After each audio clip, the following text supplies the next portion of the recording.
যে আমরা আরেকটি প্রজেক্ট মানে প্লট দেখতে যাচ্ছি। এই রাস্তাটা ওই মেইন রাস্তা থেকে আমরা ঢুকছি, আমরা দুঃখিত দেখাতে পারিনি। আমার ভাই মোটরসাইকেল নিয়ে আসছে, তো মোটরসাইকেলে নাইমে আমাদের এখান থেকে দেখানো শুরু করছে।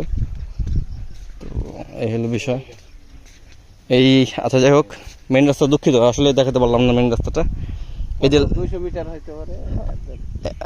যাই হোক, এই যে লাল শাকের আমরা মানে ক্ষেতটা দেখতে পাচ্ছি। দেখেন এই যে ওই দিকটাও হ্যাঁ রাস্তাটা একটু হ্যাঁ, নাম্বারটা এমন হয়েছে, এটা ঠিক আছে।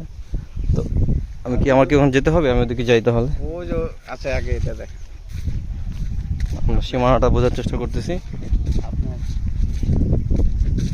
আশেপাশে আমরা বেশ কয়েকটা সাইনবোর্ড দেখছি যারা সমিতির নামে জমি কিনে রেখেছে। আসলে সমিতিগুলো হয় কি, আমরা তো আসলে থাকার জন্য করতেছি, কিন্তু অনেক সমিতি করে আপনার জমি কিনে রাখে, লাভজনক হলে এটা সমিতির নামে আর কি হয়ে যায়।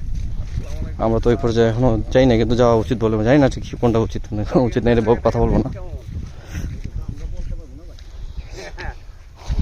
এই হলো জমি। একটু অপ্রাসঙ্গিক কথা হচ্ছে, এই যে একটা সমিতির নামে দেখেন, এই যে সমিতির নামে এগুলো কিনছে আর কি।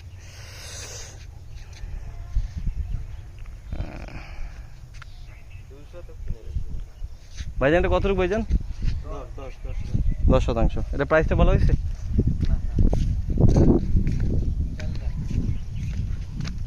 চার লাখ টাকা। হ্যাঁ, ওয়াও, এটা আমাদের জন্য খুব উপযোগী। এটা দেখি একটু আমরা। এই যে একজন 27 জন নিচ্ছে, খুব সম্ভবত সমিতি হবে, আমাদের মতোই সমিতি। এই যে 27 জনের নাম দেখতে পাচ্ছেন, 7% জমি 27 জন নিয়েছে। সো আমাদের হতাশ হওয়ার কিছুই নাই, ঠিক আছে। এগুলো একটু সময় দেওয়া লাগে। আমাদের সমিতির বয়স মাত্র 3 বছর।